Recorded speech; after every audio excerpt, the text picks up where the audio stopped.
The kind of old-fashioned cop who preferred working the streets and making arrests to taking tests toward promotion. He was the closest thing New York had to a Dirty Harry. This is One Tough Podcast on the OG Podcast Network. Here's your host, Bo Dietl. Welcome to One Tough Podcast. I'm joined here, like always, with my man Carlo, hello, the producer. Today, we're pleased to have with us an author, speaker, television host, a guy named Louis Ferrante. Lou, thank you for being here. Thank you for being here. Hey, thanks for having me, Bo. Good to talk with you. Yeah, so let's start from the beginning. Where did you grow up in Queens? I grew up in Flushing. I was born and raised right by Main Street and Casino Boulevard, right between there. And as I got older, I got around, but that's where I was born and raised, and that's actually the place where the feds took me away in 1994. The very porch where I grew up. Now, how old are you, Louis? I just turned 50, so I'm the big 50 now. Yeah. So when did you really get involved with organized crime? From where did it all happen? How did it all happen about? Yeah. So it was when I was a kid, still in high school.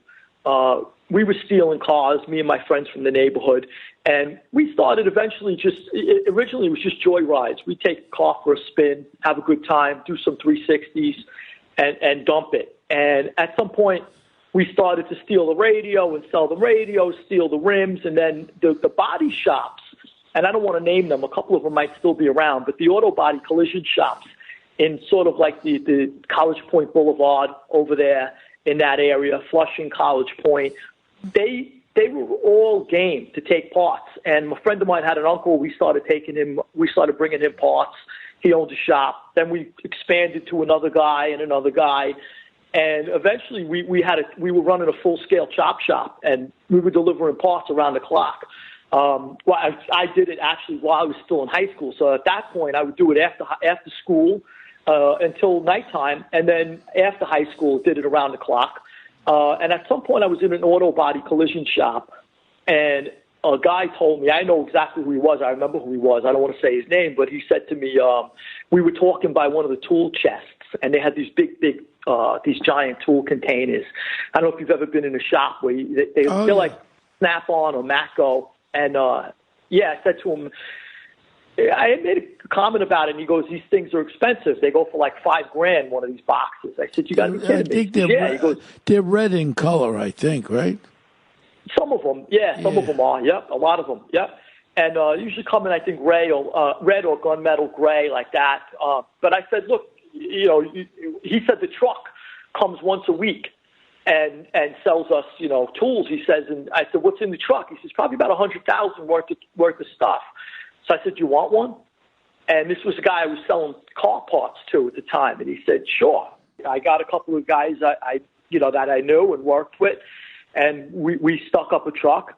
And it's funny because the first truck, this is an interesting story. The first truck that I hijacked, the guy, we all came from good families. I know we weren't doing good things. We were bad guys. I'm not going to, you can't make no bones about that. But we all came from families that were maybe slightly to moderately to highly dysfunctional, depending on which family you're talking about.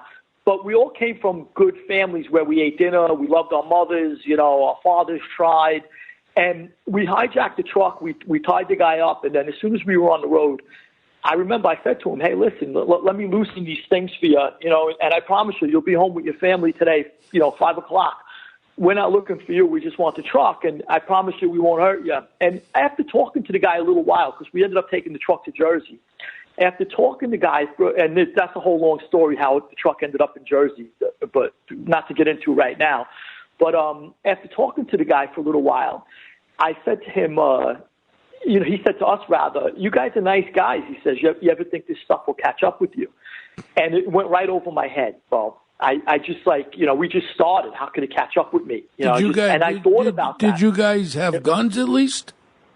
Yeah, we had guns. Sure, we had guns. Yeah, I mean, and we we scared the guy, and we had everything we did was with guns, and I thank God, looking back now, that nobody ever got, nobody innocent ever got hurt. I know we may have traumatized people, and I feel bad for that. I regret that, but I mean, no, the guns never went off.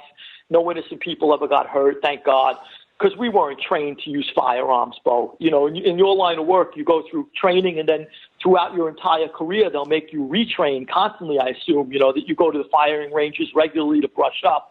We shot, whatever we picked up on the street, we shot it into phone books in the basement and then used them and thought we were marksmen. But anyway, yeah, we had guns, and the guy said that, and years later, I was in Lewisburg Penitentiary, and we'll get to that, I'm sure, but I was in Lewisburg Penitentiary, and they were murdering each other over there. It was the roughest pen at the time, and his words came back to me. And it was my first hijacking where the guy said, don't you think this will come, catch up with you? And eventually, years later, it did. And there I was sitting in the can facing the rest of my life in prison. So you're talking about the hijacking of the tool truck. This is what you went to jail for? The hijacking of the tool truck, yeah. Right, this is what you went to jail for. I know. I went to jail for one of those trucks, not necessarily that one, but a million other ones, too, by then. So years later, by the time the feds caught up with me, I mean, I couldn't count how many heists and hijackings I had done. And they had an indictment. They called it a Hobbs Act. It's a racketeering indictment. And it was basically we had an armored car on there. We had a bank job. We had hijacked trucks. We had all different things on there by then. You actually hijacked an armored car? We were accused of doing armored cars, yes. Yeah, we were investigated for armored car heists. We were accused of knocking off armored cars and a depot, and we copped to one armored car in California. I mean that's serious stuff. I mean, did you actually do an armored car? Well, it's over now. What do you think? No. Well, What do I think? Yeah, we it's did over. our share. Statute of limitations is over. We got around. Yeah, we got around. We knocked off armored cars, Bo. And we were caught for one where the one we were caught for actually didn't go through. We flew to California, and it's interesting how this unwound. We flew out to San Francisco. We had a tip on an armored car out in San Francisco. And the guy was originally a New Yorker. He was in the Navy, and he got out of the Navy, and he was fell on hard times. He got a job with an armored car company. And another friend of mine knew him. They were talking, and then we flew out there to knock off one of the trucks in his armored car company. So we flew out there. Back then, so he was inside. It was an inside job. So there was not going to be any shooting, right? Well, we thought it was an inside job. We thought he was going to be the give up guy on his truck. So there was 3 guys in his truck, and he was going to be the give up guy. So we figured we had to take 2. And when we flew down there, we ended up getting down there. Back in the day, I mean, this is like pre 9/11, where you just flew down under phony names. I mean, you just booked a flight under any name before 9/11. We did that all the time. I went down there under another name. So did my co-defendants at the time. They became co-defendants later, and we shipped the guns down. I think we used like UPS or FedEx or something to ship the guns down there. And the tape and the duct tape and the 2-way radios and the scanner. And we sent all that stuff down. And we then flew down, and we were ready to hit the armored car. And then he backed out. He got cold feet. He didn't want to be part of it. So then we had like a little, I can't say like a brainy conference because we were all imbeciles. And, we sat down, though, and said, what do we do now? We're here. We may as well hit one. So maybe this clown could give us one. That was our sort of attitude at the time. And then we started to plan hitting another one in his company, but then we figured we had to take 3 guys because we didn't have the inside guy anymore. And we were returning to our hotel room one day, and the feds swarmed the place. They came out of the woodwork, and they locked us up. They took us to San Francisco precinct, the nearest precinct in San Francisco, and the FBI was in charge of it. And they questioned each of us. And, we all said we're down here on vacation, and, that we all lied. And, we just played dumb, and which wasn't hard at the time because we were. And in the end, what happened was when we knew that we didn't have him on the inside and we had to take 3 guys from a truck, we flew down another guy so that we would have one more guy with us. And apparently the guy in my crew who flew down had a roommate who he mentioned it to, and that roommate was a confidential informant with the FBI. So he phoned the FBI in California and said, look, my roommate, he's going down there right now to meet Lou Ferrante and his crew, and they're knocking off an army car. So you're looking back right now, Bo, thank God that it was stopped because, like I said, we were cowboys. I look back at all the things that could have happened, and I went through it in prison. I went through great remorse in prison when I used to lay down and stare at the ceiling in my prison cell and wish the whole ceiling would fall on top of my head because I felt so horrible for the things that I had done, and I thanked God all the time over and over that nobody got killed or hurt. But we were cowboys. We were ready to stick up an armored car in a town we didn't even belong in. And, where are you going? Like, if you stick up an armored car in New York and something goes wrong, there are places to go. People. Hey, Bo, do me a favor, hide me out. Not you necessarily. You were on the other side of the law, but let's say you were from the street and you were hanging out with us.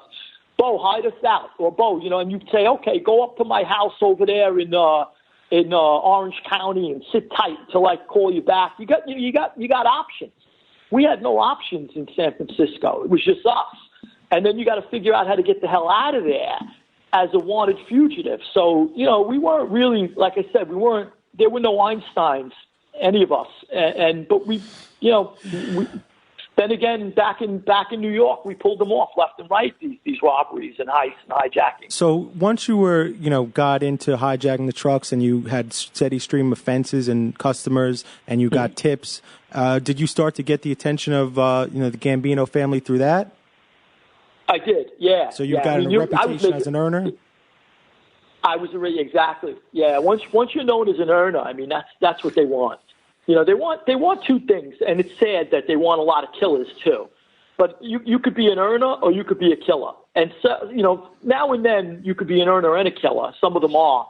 But I was an earner. I wasn't a killer. I wasn't looking to kill people. That wasn't like what I was about. I could defend myself if somebody was after me. I could do anything, so if you called me up, Carlo, and said, or Bo said, look, somebody touched my daughter or my sister, I left the house with a .45 automatic in my underwear.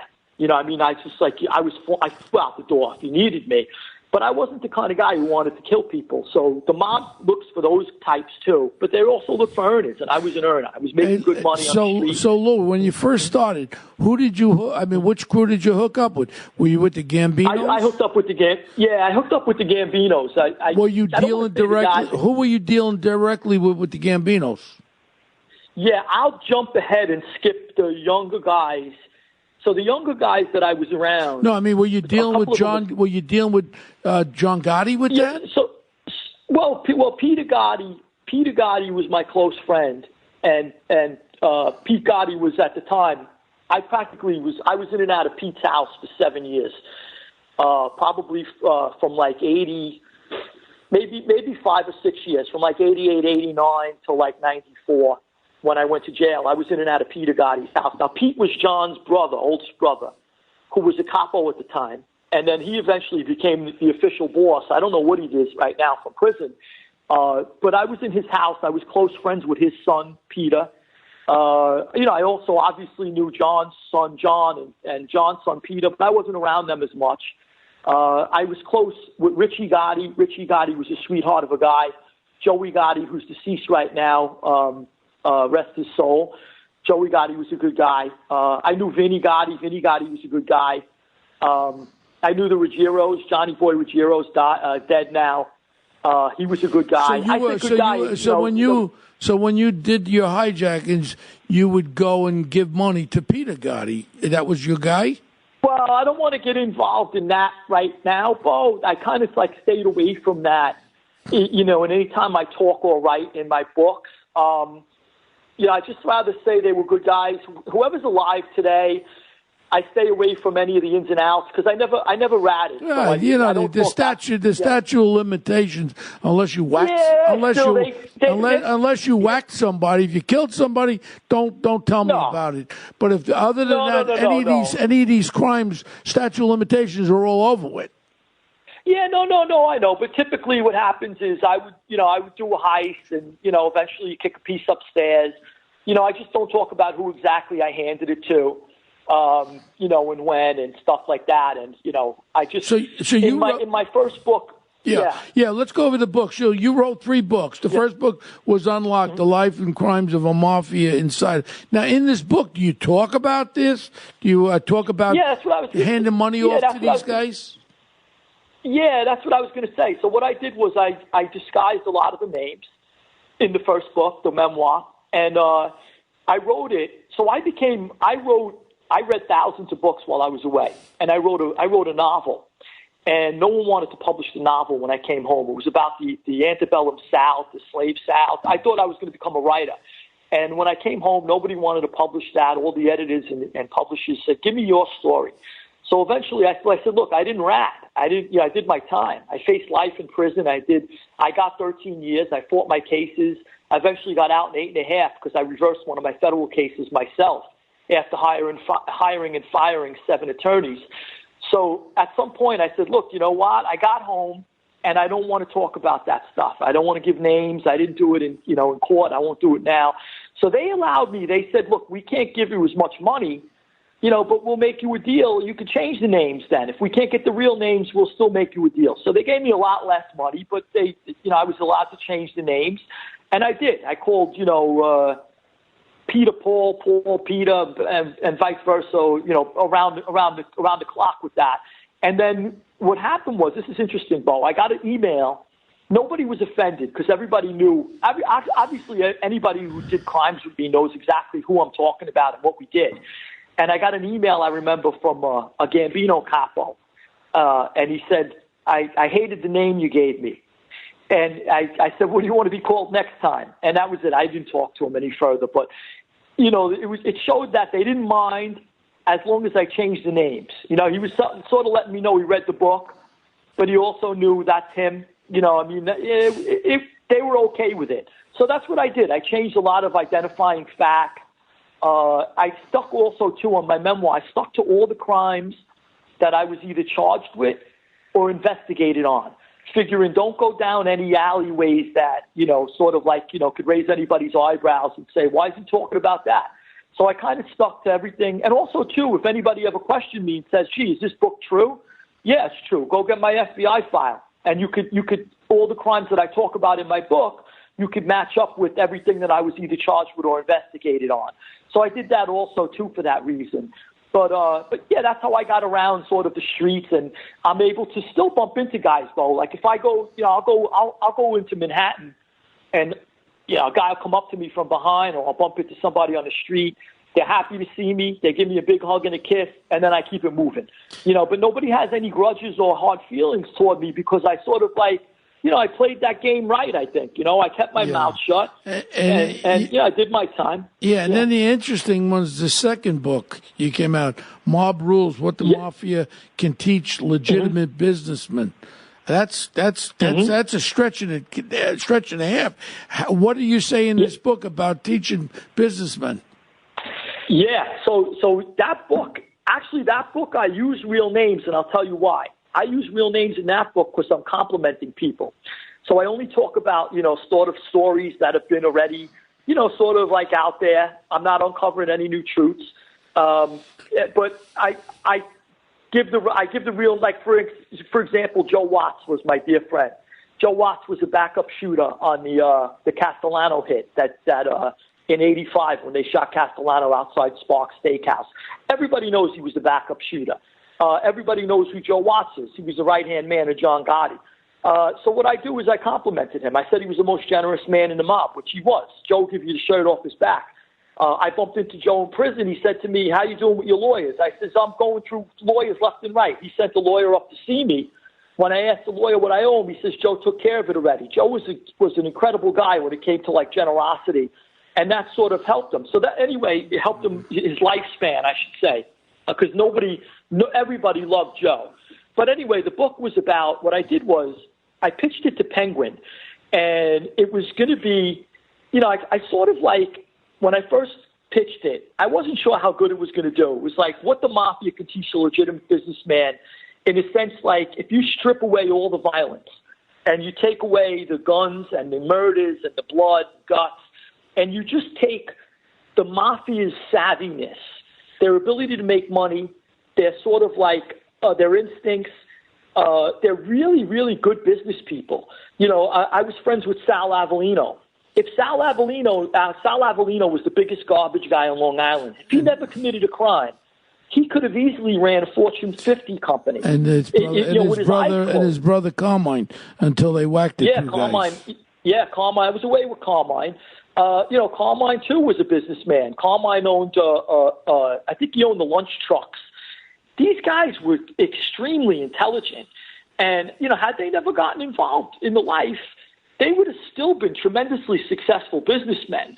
So I wanted to write a book about if you were to strip away all of that violence and all of that unethical behavior, and just use the business examples that these guys sort of, their everyday life they illustrate, you could make a good book about it. So I did. I wrote up all these little instances where guys in the mob showed their really, really smart business skills. And what I did was I wrote it in a way that, like the ancient book Plutarch, the ancient writer Plutarch wrote Plutarch's Lives. And he would take the vices and virtues of a Greek or a Roman, and he would put them against each other, and he would tell you how one guy did it right, how one guy did it wrong. I did that with mafia bosses to show you, well, this mafia boss went about this in this way, and he died natural in his bed of natural causes, whereas this guy did it this way, and he was gunned down on the street and was left there with 35 bullets inside of him. So it's sort of like a real-life lesson, though, of how business is done. And then I bring in little mob stuff, and obviously, they end up dead in the end, some of them. So there is blood and guts in there, but that's not the lessons have nothing to do with blood and guts. And then what I did above and beyond that. I get where you're coming from. Sal and Carmine were my clients. I handled that double murder case. So I know them very well. I know all these people that you're talking about firsthand. I did grow up with Senior Gotti. I did grow up with all of them in Ozone Park. So I'm very, very familiar with all the people that you've been mentioning. And I go. Oh, I knew that. I didn't know if it was safe to say it, but I knew you were well liked back then. It's very safe to say it because I retired in 1985. My first case that I did was the commission case with Ralphie Scopo, and Joey. I knew Joey. Joey Scopo was a very dear friend. His brother Ralphie Jr. They're all dead now, and they machine gunned during the Colombo War there. So I'm very, very familiar with all these people that you're mentioning.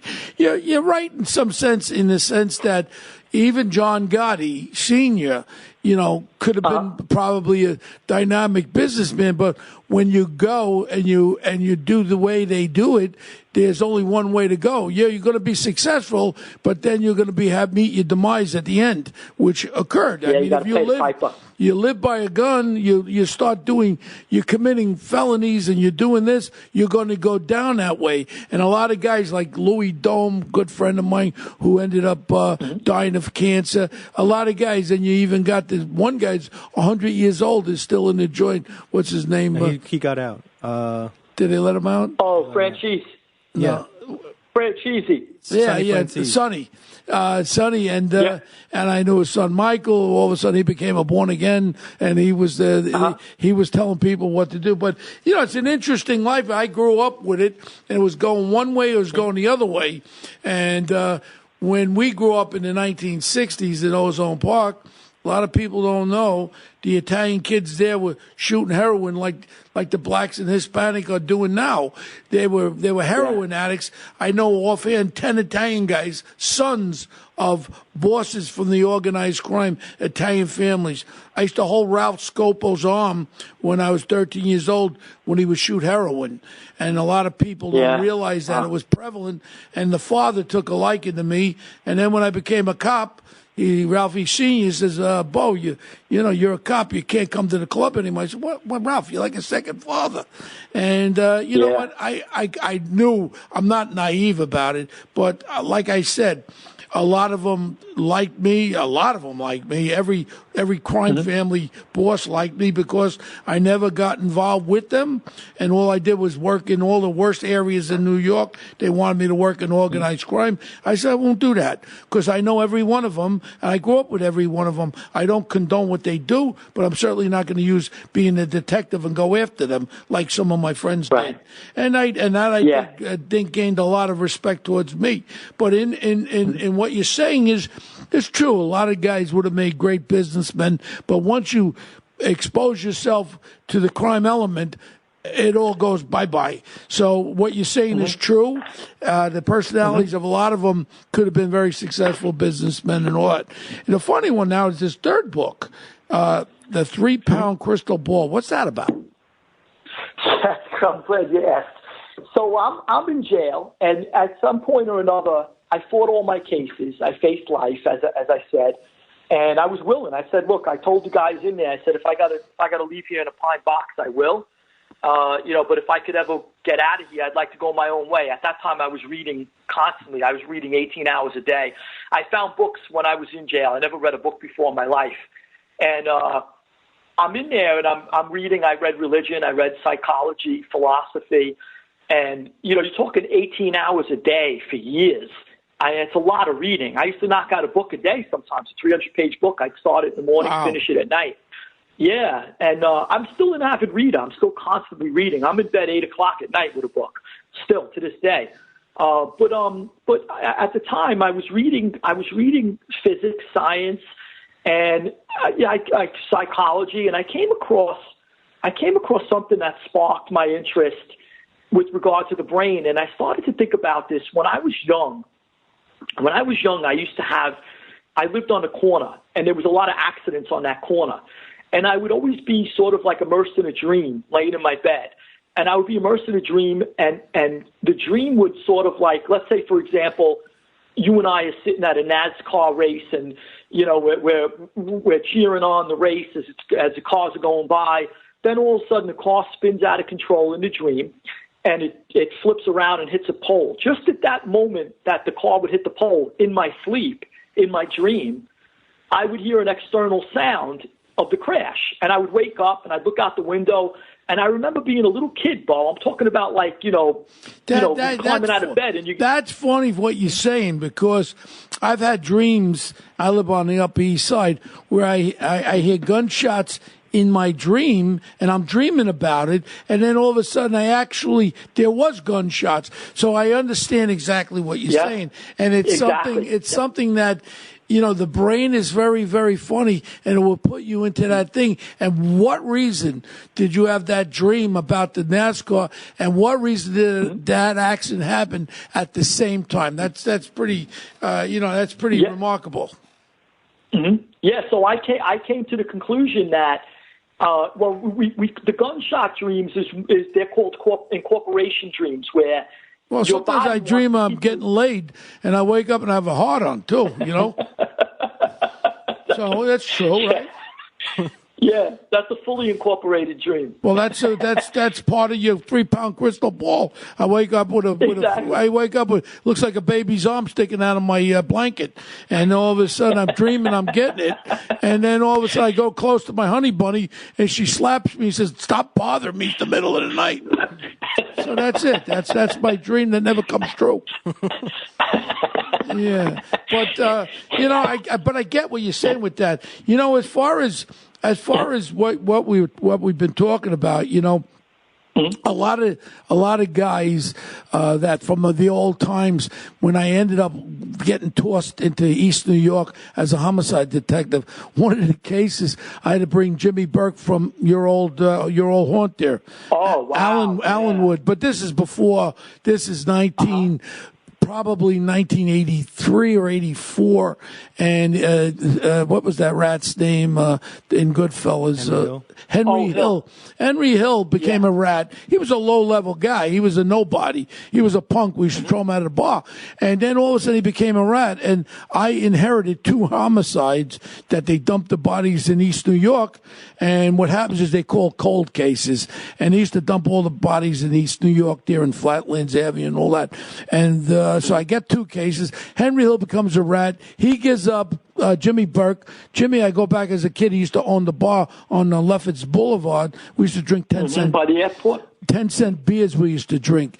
And so I had to go pick up Jimmy Burke in Allenwood with a partner, and we got back on a plane. We drank those little bottles. We landed in LaGuardia. We were all drunk. Jimmy was drunk. My partner was drunk. I was drunk. No handcuffs on him because I knew Jimmy as a kid.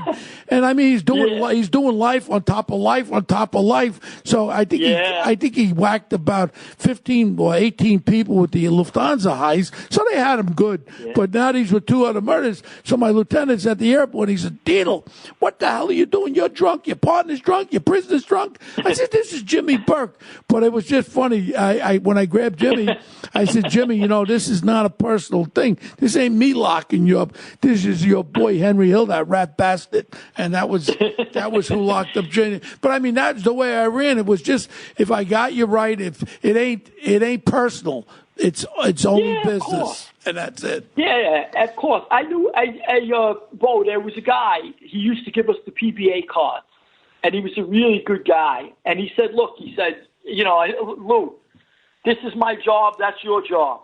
And that's it. And I understood that. And if he was told he's got to come after me, that's also his job, but he tries to avoid something like that. Well, that was why you don't want to go. Well, in my case, you know, if all of a sudden I worked up in East Harlem, Bedford-Stuyvesant, I worked in all the shitholes, but that was one of the reasons I enjoyed to work over there. I didn't think I was going to run into anybody I knew, but then all of a sudden I ran into Jimmy Burke because of Henry Hill in East New York in the 7-5, and then the Palm Sunday Massacre, 10 dead was my last case. But going back to your thing now, you're doing something now, a new series called Animal Mafia. What is that all about? Yeah. So the last series I did for Discovery was a real big hit. So I said, let me do something else. And the last one I went all around the world, and I locked up in maximum security prisons with the worst people. And literally, I mean, we got access to the prisons. I locked in with them in El Salvador, in the jungles of El Salvador. I was locked up with the 18th Street Gang. In Italy, I locked up with the Camorra. You name it, I went there. And the series did phenomenal. Really, really good. I was nominated for the highest documentary award in England, which was really nice. And I said, I want to do something else. So I was walking into a used bookstore one day, and I always go to used bookstores because you find out-of-print books there that are gems. And I walked into a used bookstore, and there was this out-of-print animal trafficking book. I picked it up. I read it that night. I couldn't put it down. And by the morning, I felt horrible that all these animals are like really being, you know, killed, whether it's for the horn or the tusk or the bear bile. Bears, they think the bile has in 8 parts of Asia. They think the bile of the bear from the gallbladder has some type of function in medicinal function. No, they think they're going to get an erection. They think they're going to get an erection. Take a friggin' Viagra and stop killing the animals. Yeah, that's the horn, the rhino horn. So I pitched it. I put together a treatment the next morning. I finished the book by morning. I put together a treatment. I finally went to sleep the next day. And I woke up and I said, let me start pitching this thing. So I went to Discovery. They said, it's a little dark for us. My Discovery series, Bo, to give you an idea how good it did, it did phenomenal. They gave me the ratings throughout the world. But the Americans, it was commissioned out of London. Did you make any money, Lou? Did you make any money? I did that year, but they don't pay you like when you're starting. Well, now you're an esteemed author here. You should be getting paid some real heavy duty cash.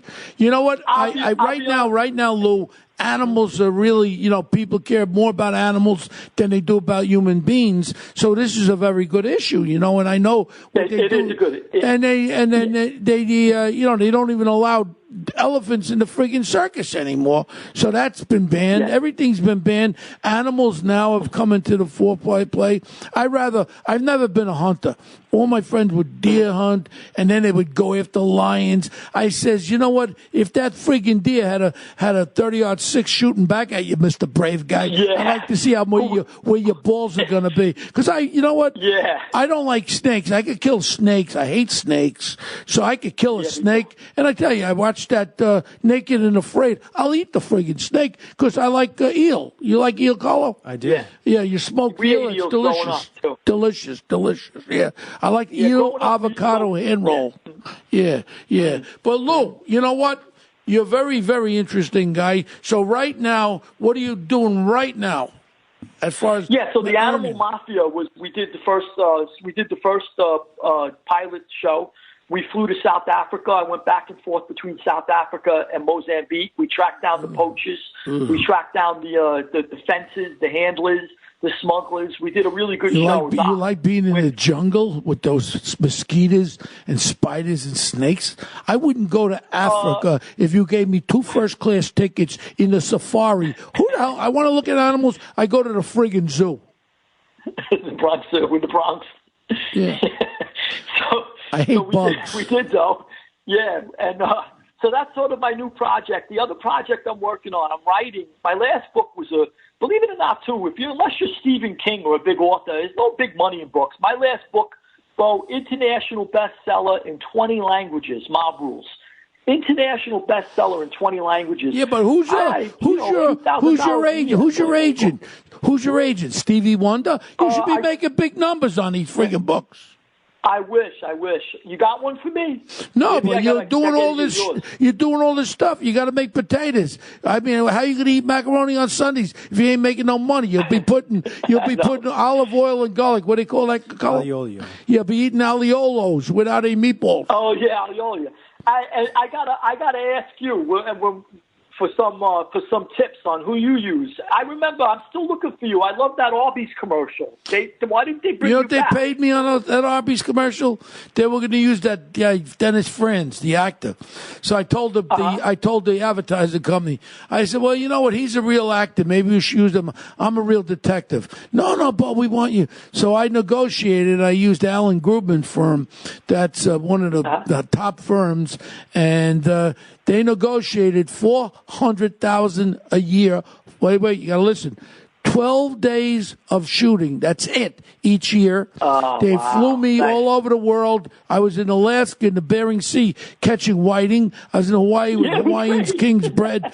I mean, they paid me, and then I only went first class. I used to bring my honey bunny with me, massages. I hit them with bills. Their heads are still spinning. But they paid me $400,000 a year. And you want to know something? They went up 10% in their marketing from the commercials. Now they got some black guy on there. Now they got some black guy. We got the beef. You don't even see the guy. Arby's, we got the beef. How about with Bo? They got to use you, Bo. Yeah, well, you want to know something? Hey, I'm expensive. That's it. Let me ask you, too. I used to see you all the time. How come I don't see you on Fox now? Because I ran for mayor against this douchebag Mayor de Blasio, Big Bird, and then these 2 kids took it over, the Murdoch sons, and for some reason they cock-blocked me because I was very loyal to Rod Ailes, and I wouldn't say negative things against him when he got caught up in all the bull crap. So you want to know something? I'm a very loyal guy, and you want to know I enjoy doing Fox. You know how many, 12 years I did Fox. I was going to say, you know how many issues that come around every week where I'd love to hear you talking about them? Well, I got Carlo on it. We'll be back. We might be back on. There's some other people that are dealing with us. We might be back, and who knows? All I know is I love talking the truth. A lot of people don't like me because I tell the truth, and I'm very direct, and people don't like that. Media Matters, that friggin' punk, that Hungarian Soros, penis-licking punk George Soros. He has a group called Media Matters. And what they used to do, they used to key on me all the time. Everything I would say, a little off cult, they would put it all over. They would attack me. Bo's a racist. I'm the last person that would ever be a racist. They were full of baloney, and they used to come after me every time. I did Imus in the morning for 34 years. I did Fox for 12 years. And then all of a sudden when Roger Ailes got jammed up there and I wouldn't say something negative against him, I stood by him because I said he helped a lot of people. I know him for years. I put the deal together with Imus and Fox Business. I mean, look, I am who I am. If you want to hire... Was that one? What's that? No, I was going to ask, was that when Greta left?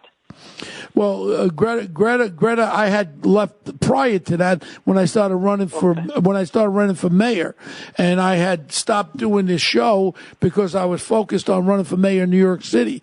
And then Gretchen Carlson there got, she came with a big major lawsuit, and they I think it was against O'Reilly. I don't even know who's on first anymore. But to make a long story short, they didn't renew my contract, and it wasn't about the money. I was making a couple $100,000 a year there, but I tell you the truth, I enjoyed to do it. Whenever there would be shootings, terrorist attacks, or some kind of an issue. Yeah, the cop stuff. You were great on the cop stuff. Well, hold on. About Chicago, 6,000 black Americans being murdered there, and Obama didn't do bullshit. He didn't do nothing against it. I was so outspoken. I said, well, why don't you use the same federal criminal RICO against these gangs on the streets of Chicago like you did against my Italian Gumbaz? You went after them. You locked all the Gumbaz up. Why don't you lock up these street punks that are murdering African Americans in our country? And I would say right out, people didn't like it. Yeah. Bo Dietl is Bo Dietl. I'll say what I feel. But Lou, you're a very interesting guy, and I really want to thank you for coming on the show. Carlo's a big fan of yours also. And you know what?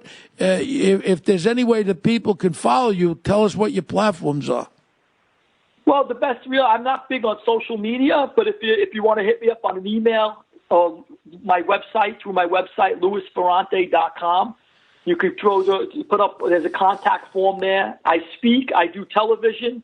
Who knows? I'm looking to host a new show, but it's got to be the right one, Bo. Maybe we'll do something together. Yeah. Well, where are you down Florida?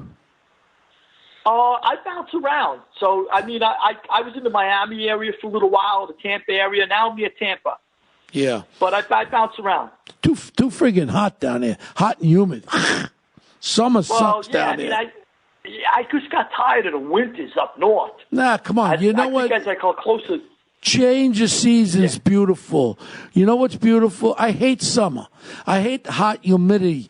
I like when the fall comes and the breeze comes in, the leaves change colors. Then winter, it's cold. You go inside, you put the fire on, and then you escape to Florida sometimes, but then you come back. And then the beautiful spring erupts, and buds start to occur, and birds start to sing, and life comes back.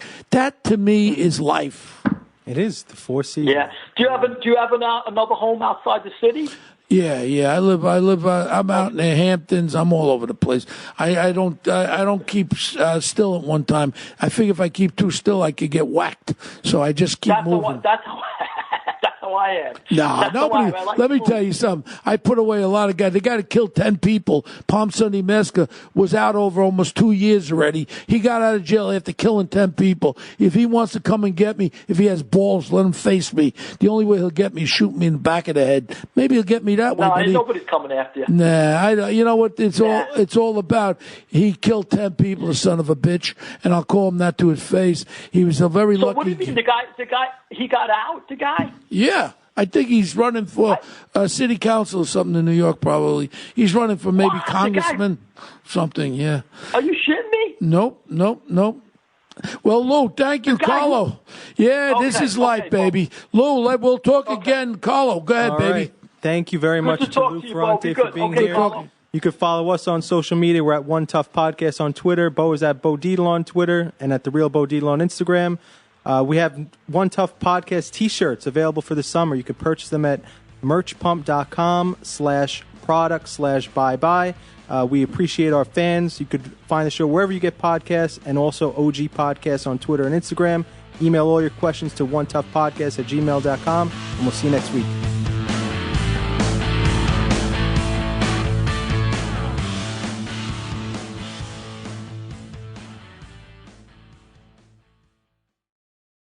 Hello, folks. Larry Kudlow here. Pay attention, because China is leading the largest anti-American alliance since World War II. One that's already dumped U.S. bonds, grabbed 43 million acres of our farmland, and is plotting to dethrone the dollar. That's why IRA and 401k savers are protecting their savings with gold. Please go to freegoldguide.com/Kudlow or just call 800-621-3908 for your free gold guide on how to protect your wealth with gold 100% tax-free.